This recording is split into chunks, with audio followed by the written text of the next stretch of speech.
En apariencia, David Fuller parecía un tipo corriente, pero gracias a una exhaustiva búsqueda por parte de la policía, finalmente descubrieron su oscuro secreto. Un secreto tan oscuro que me resulta difícil decirlo en voz alta. Con un recuento de cadáveres que alcanza las 3 cifras, este asesino es quizá el peor necrófilo de la historia. Wendy Knell. Esta retorcida historia comienza en 1987. En ese momento, Wendy Knell, de 25 años, era gerente de Supa Snaps en Camden Road, al norte de Londres. Antes de los smartphones, las fotos se hacían con cámaras que había que llevar a tiendas especializadas donde las revelaban. Wendy trabajaba como encargada en uno de esos establecimientos. El 22 de junio de 1987, su novio de toda la vida, Ian, la dejó en su apartamento de Tunbridge Wells, una ciudad suburbana no muy lejos de Londres y situada en el condado de Kent. Vivía en lo que en Gran Bretaña se conoce como un bedsit, que es más o menos como un estudio, y Wendy se trasladó a esta zona tras el fracaso de su primer matrimonio. Ian era ahora el hombre de su vida, pero había otro hombre en su vida del que Wendy era felizmente inconsciente. Sin que ella lo supiera, alguien acechaba en las sombras y vigilaba sus movimientos. La había identificado como una joven que vivía sola en el primer piso de un edificio y poco a poco estaba esperando para hacer su movimiento. Tras esperar su momento, entre las sombras, esta persona entró en el apartamento de Wendy.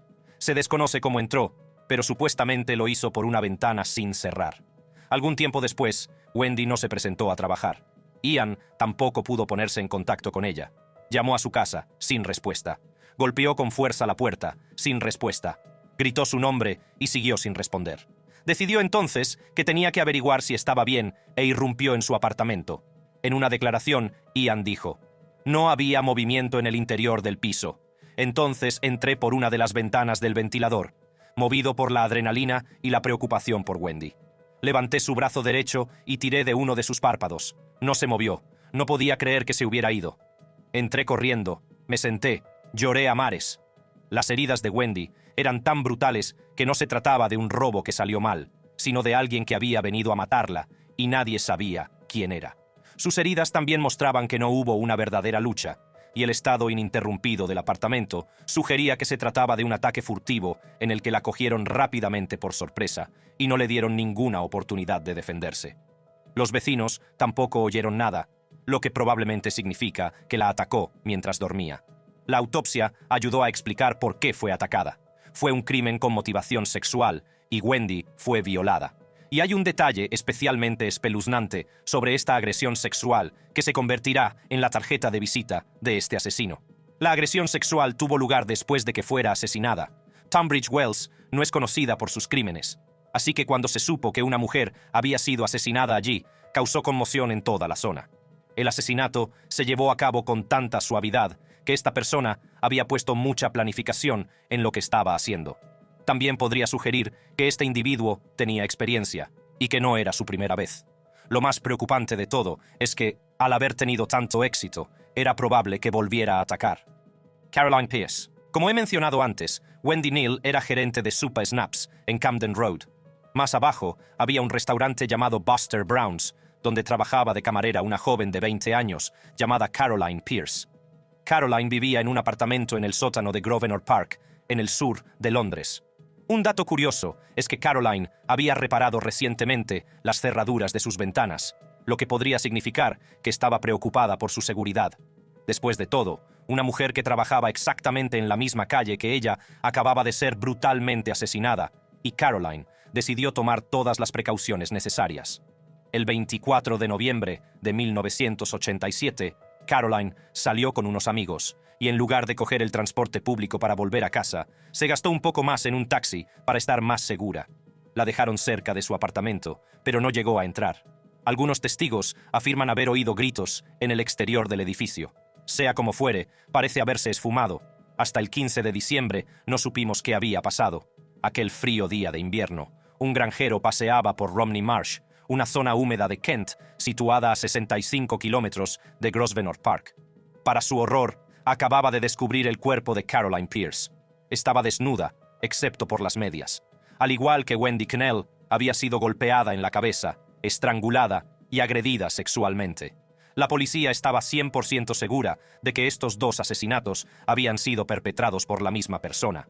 Al mirar más de cerca, se encontró semen en sus medias. Por desgracia, esto fue cuando las pruebas de ADN estaban en pañales. Pero, afortunadamente, la policía tuvo la previsión de conservarlo como prueba. Con el paso de los años, el asesino presumió de que, en 2 ocasiones, se había salido literalmente con la suya. Mientras tanto, las familias de Wendy y Caroline se preguntaban si alguna vez conseguirían justicia para sus hijas, y, a medida que pasaba el tiempo, presumían que era algo que nunca conseguirían cerrar.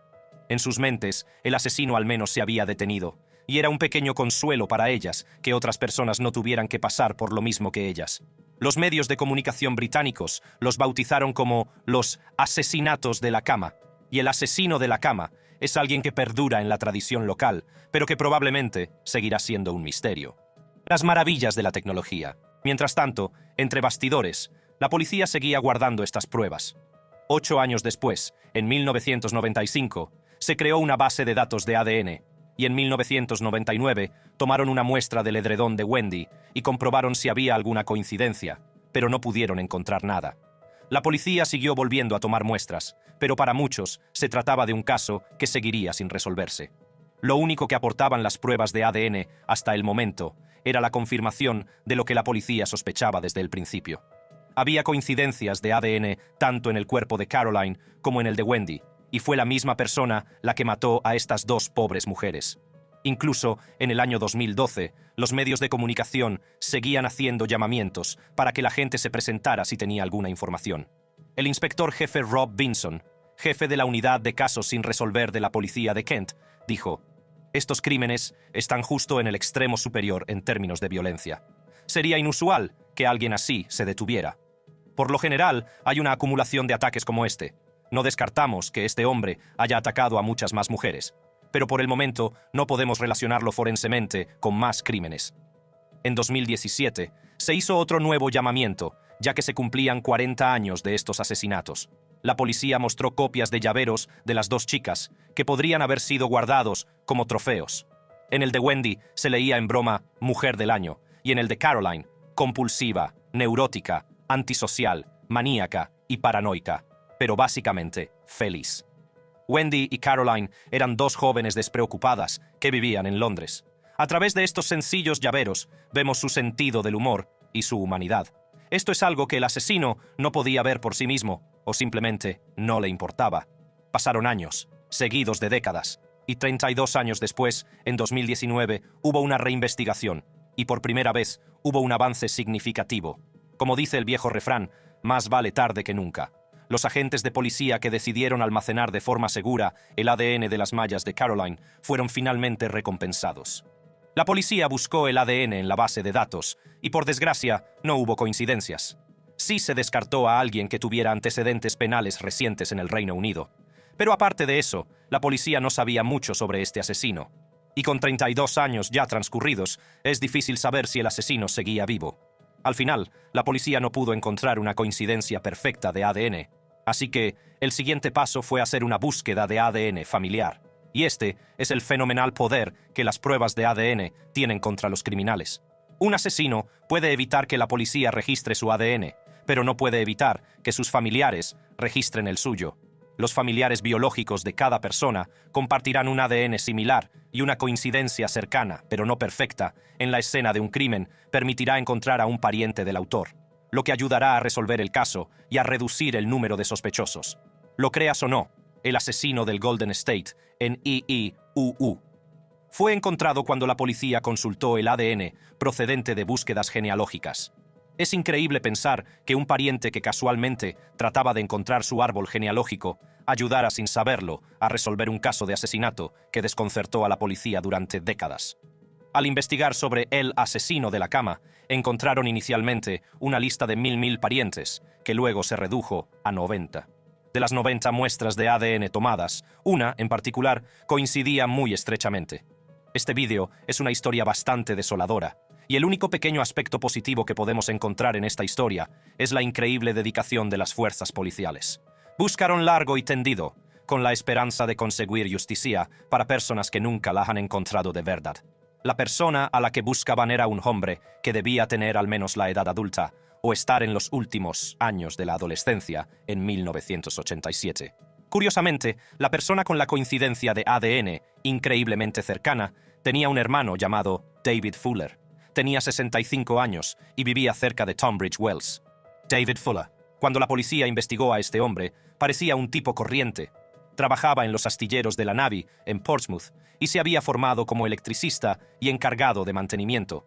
Pero cuando indagaron un poco más, encontraron fragmentos que despertaron sus sospechas. De niño, era conocido por robar bicicletas y provocar incendios. Era algo problemático, y esto no hizo más que empeorar a medida que avanzaba por la adolescencia y los primeros años de la edad adulta. En los años 70, cuando era adolescente y tenía poco más de 20 años, fue condenado por robos con allanamiento de morada. No solo era un ladrón, sino que también robaba en casas ajenas cuando sus dueños aún estaban en casa. Al parecer, disfrutaba con la emoción de entrar a hurtadelas en las casas de los demás y que estos no supieran que estaba al acecho. A menudo se colaba por las ventanas traseras, que es precisamente como Wendy Pierce encontró su destino. Para la policía que investigaba este caso, todas las piezas del rompecabezas empezaron a encajar perfectamente. En 1973, Fuller se declaró culpable de 3 cargos de robo ante el Tribunal de la Corona de Portsmouth. Y en 1977 también fue condenado por otro delito. Sin embargo, nunca cumplió ninguna pena de cárcel. Pero robar en casa de alguien es una cosa y asesinar es otra. Si la coincidencia de ADN no hubiera sido tan concluyente, aún tendría que haber otras razones para que la policía fuera tras él. El 3 de diciembre de 2020, la policía visitó la casa de Fuller en Heathfield. La cámara corporal del agente ese día fue compartida por el diario The Telegraph. Somos la policía de Kent y estamos investigando los asesinatos de Wendy Knell y Caroline Pierce de 1987. Como parte de esa investigación, usted ha sido vinculado como sospechoso tanto geográfica como forensemente. Fue detenido por doble homicidio y ese día también estaban en su casa su mujer y su hijo adolescente. Cuando le detuvieron, parecía sorprendentemente tranquilo. No está gritando ni chillando como si se hubieran equivocado de persona, ni está admitiendo en modo alguno su culpabilidad. En lugar de eso, está cooperando con la policía sin dar mayores pistas o señales. Todavía había un ligero margen de error y era 160.000 veces más probable que no se hubiera originado en él. Si no era el asesino, era el hombre vivo con peor suerte. Pero la realidad era que había tenido una suerte increíble durante 30 años, y esa suerte estaba a punto de acabarse. El primer movimiento de Fuller fue negar estas afirmaciones. David, ¿asesinaste a Wendy Knell? No. ¿Asesinaste a Caroline Pierce? No. A pesar de las pruebas de ADN, Fuller alegó ignorancia. De hecho, incluso afirmó que tampoco sabía mucho sobre Tunbridge Wells. Así que la policía investigó su trabajo como electricista. Descubrieron por los recibos que había trabajado por todo Tunbridge Wells. Fuller estaba librando una batalla perdida. Podía negar estas afirmaciones todo lo que quisiera, pero la policía encontraba cada vez más información sobre él, toda la cual les llevaba a la misma conclusión. También se encontró una huella ensangrentada en el puño de la blusa de Wendy, y la huella de una de las escenas del crimen procedía de una zapatilla Clarks Sports Trek, el mismo tipo de zapatilla que Fuller llevaba en ese periodo de tiempo. Incluso los detalles ordinarios sobre la vida de David apuntaban hacia estos asesinatos. Un detalle aparentemente irrelevante es que David y su primera esposa, Sally, seguían a la banda de los 80 Cutting Crew. Un antiguo colega de Sally dijo: David era un ávido fotógrafo y se consideraba a sí mismo como el fotógrafo oficial, no oficial, de Cutting Crew, que daban muchos conciertos en aquella época. Él les seguía y les hacía cientos de fotos. Les seguían a todas partes e iban a todos los conciertos. Debieron de gastarse cientos. Fuller era un gran apasionado de la fotografía.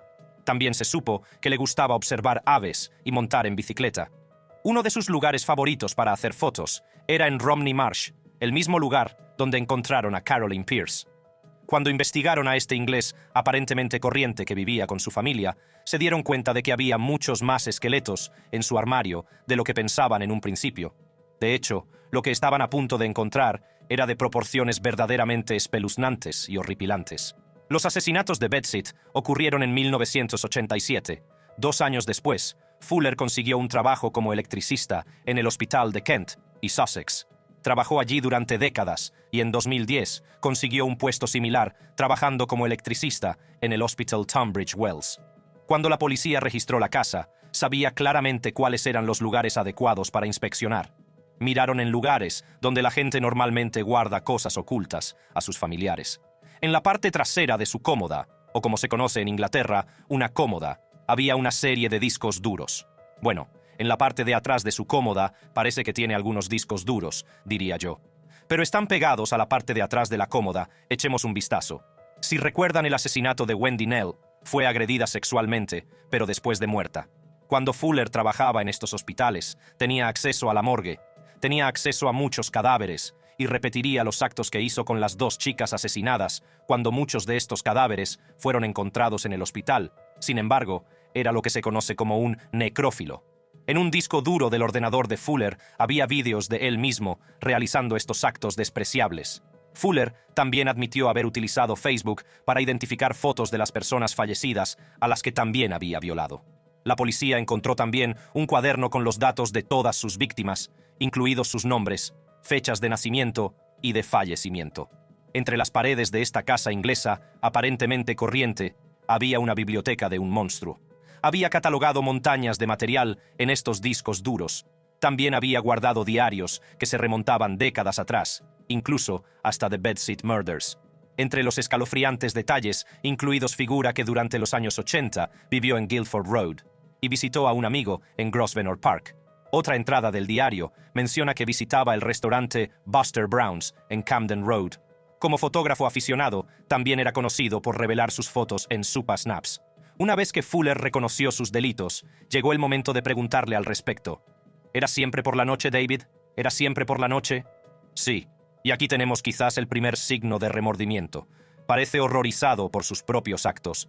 Quiero admitir que estoy admitiendo las ofensas, pero no quiero entrar en detalles. Incluso le cuesta decir en voz alta lo que ha hecho. ¿Qué ofensas estás admitiendo, David? Tal y como las acaba de describir. Intentar meterse en su cabeza es tan difícil como puedas imaginar. ¿Sabe por qué empezó? No. A pesar del intento de la gente de ser educado y cortés, Fuller no parece querer abrirse. ¿Por qué grabó lo que estaba pasando? No lo sé. Puede que nunca sepamos por qué, pero sí cómo. El método de la locura. Para salirse con la suya durante tanto tiempo, había un método en la locura de Fuller. Lo primero que te estarás preguntando es, ¿por qué nadie le pilló en el depósito de cadáveres? Una parte de por qué nunca se le vio es porque nunca había mucha gente allí. Cuando trabajas en un hospital intentando mantener a la gente con vida, lo último en lo que quieres pensar es en la muerte. E irónicamente, el depósito de cadáveres se dejó sin vigilancia por respeto a los muertos y a las familias que lloran su pérdida. Al igual que una iglesia o un cementerio, un tanatorio es también un lugar para la contemplación silenciosa y digna, como explica este familiar. Pasé 2 horas maravillosas en el tanatorio durmiendo con ella, y eso me reconfortó un poco, aunque no sabía que habían violado a mi hija.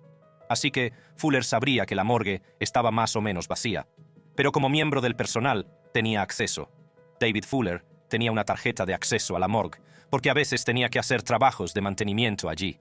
Sabía que el personal se iba a casa a las 4 de la tarde. Los porteros aún podían visitar la zona de recepción y entregar los cadáveres, pero los mismos frigoríficos tenían puertas que daban a la zona de autopsias, donde Fuller cometía sus crímenes. Una vez que entraba y no había nadie, las visitas de Fuller pasaban desapercibidas. Aquí no había CCTV hasta hace poco y las puertas de los frigoríficos no estaban cerradas. Fuller accedió a través de los lavaderos, evitando las cámaras, pero aún así, tuvo que pasar la tarjeta. A pesar de su comportamiento moralmente reprobable, mantenía una buena relación con sus compañeros. Sin embargo, su simpatía y su voluntad de trabajar duro no eran más que una treta. Trágicamente, siempre le veían quedarse hasta tarde y se suponía que, como todos los demás, trabajaba duro para que el hospital funcionara lo mejor posible. Siempre se ponía a disposición del personal de la morgue. Pensaban que era un gran tipo y, básicamente, les preparaba. También levaba herramientas con él cada vez que visitaba la morgue para cubrir sus huellas. Así que si alguien le preguntaba por qué estaba allí, tenía una excusa. Al igual que en The Bedsit Murders, había planeado estas acciones con increíble cuidado y había planificado todos los detalles. Las mujeres de su vida. Cuando se hicieron públicas las acciones de Fuller, la gran pregunta que todos se hacían era ¿qué sabía su esposa mala? Dada su íntima relación con un criminal de esta magnitud, era importante que la policía escuchara a la persona que supuestamente mejor lo conocía. La triste realidad es que ella no lo conocía en absoluto. Desde la detención y la confesión de los delitos por parte de él, Es comprensible que ella haya solicitado el divorcio y vendido la casa. Desde entonces, ha hablado y ha dicho, no estoy con él. No podría seguir con esa relación. Estoy demasiado disgustada para pensar siquiera en lo que estaba pasando. No podía vivir con ello. No te puedes imaginar lo angustiada que estoy. Los medios de comunicación también hablaron con su exmujer Jill, con la que Fuller tuvo 2 hijos. Ella también estaba completamente estupefacta y dijo, es demasiado horrible, aún no puedo asimilarlo. No está bien a muchos niveles. No está bien.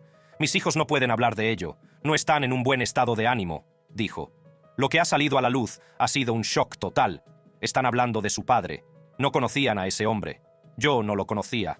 Los vecinos cercanos fueron los únicos en revelar que tenían algunas sospechas.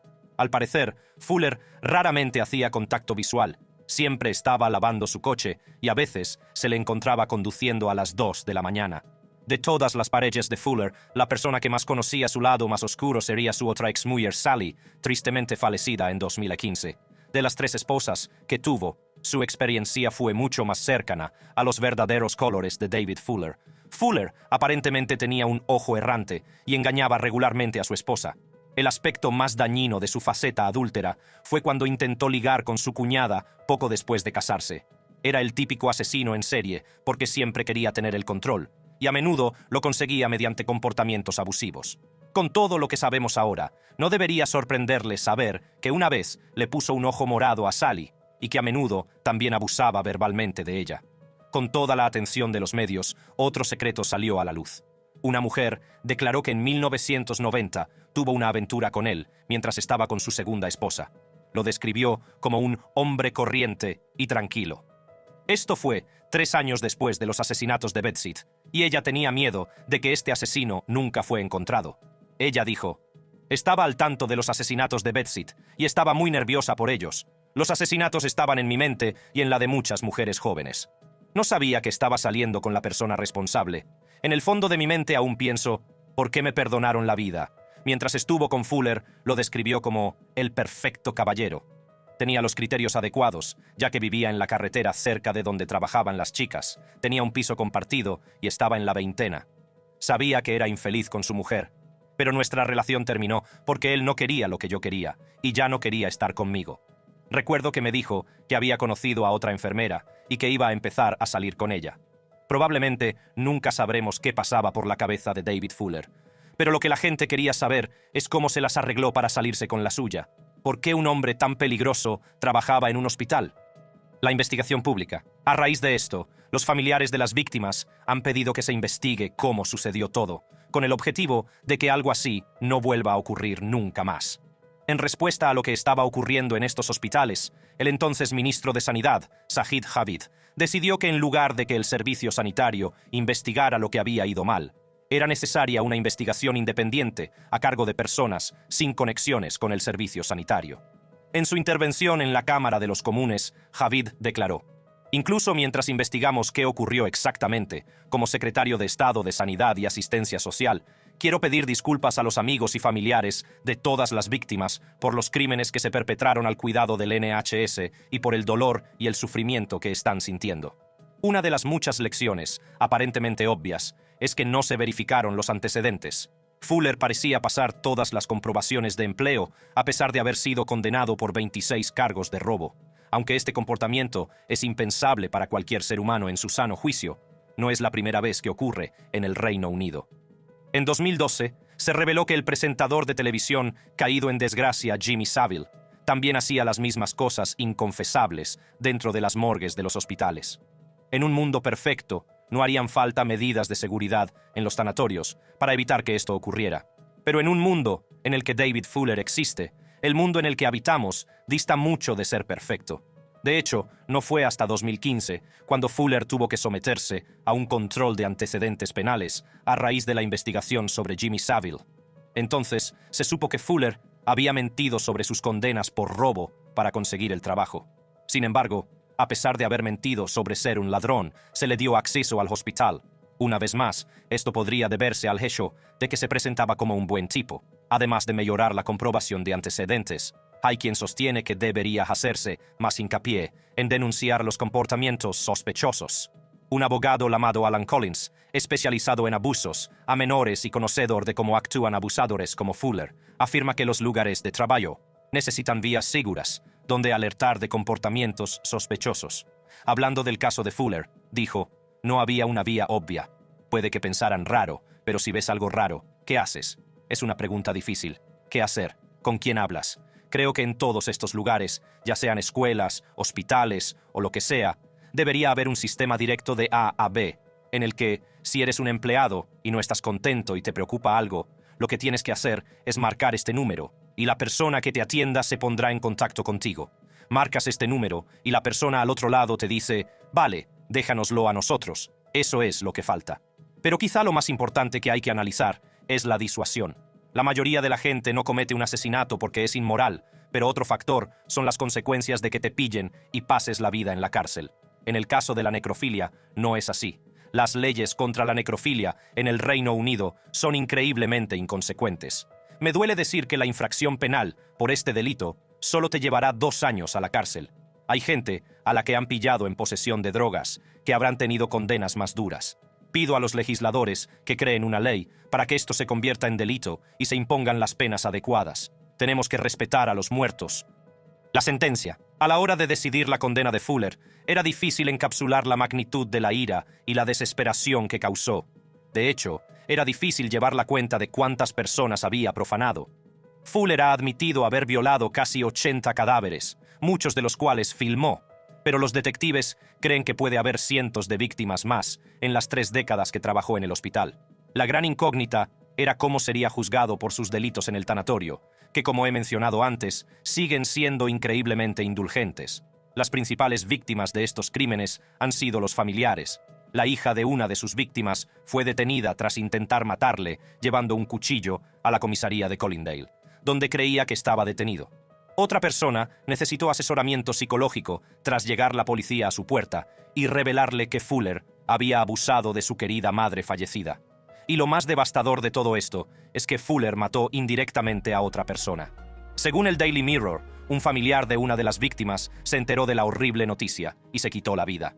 Aunque las víctimas directas ya han fallecido, las principales víctimas de estos crímenes son los familiares en duelo. Es inimaginable el nivel de horror y angustia que deben haber sentido. Se ha descrito como hacerles morir por segunda vez. Como explicó el juez Chima Grube, sienten que están llorando de nuevo a sus esposas, madres, abuelas, tías, hermanas, hijas y sobrinas. También destacó que ellos también son víctimas. Sus víctimas no están todas entre los muertos. Llenan esta sala y otros lugares que están conectados a este tribunal por enlace de vídeo. El tribunal ha oído hablar del impacto en estas familias. Por el asesinato de Wendy Knell y Caroline Pierce, Fuller fue condenado a 2 cadenas perpetuas concurrentes. También se le dieron otros 12 años por delitos contra 78 mujeres fallecidas. Tampoco se le concede libertad condicional. En el Reino Unido no existe la pena de muerte, pero es seguro que David Fuller no saldrá vivo de la cárcel. La historia de David Fuller es suficiente para hacer que alguien pierda la fe en la humanidad, pero es importante que él no tenga la última palabra en esta historia. Cometer estos crímenes demuestra un odio insano hacia la humanidad, pero sobre todo hacia las mujeres. En su juicio, fue muy acertado que fuera sentenciado por una jueza. Sus palabras tras el veredicto fueron muy profundas. Entre las personas de las que abusó, había mujeres que habían llevado una vida plena y rica. Eran las mejores. Una había cruzado el Atlántico en un avión de hélice vía Islandia, otra era una esquiadora de talento, otra trabajó en Bletchley Park durante la Segunda Guerra Mundial.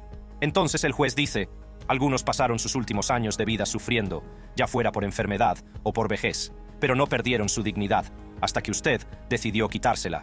Esperemos que su condena y las medidas resultantes signifiquen que un mal tan incalificable no vuelva a repetirse. Una vez concluida la sentencia, los familiares pudieron volver a casa y dejar atrás poco a poco este inquietante capítulo de sus vidas. David Fuller, mientras tanto, no tiene ese lujo. Muchas gracias por vernos. Por favor, hagan clic en algunos de los vídeos que ven ahora delante de ustedes.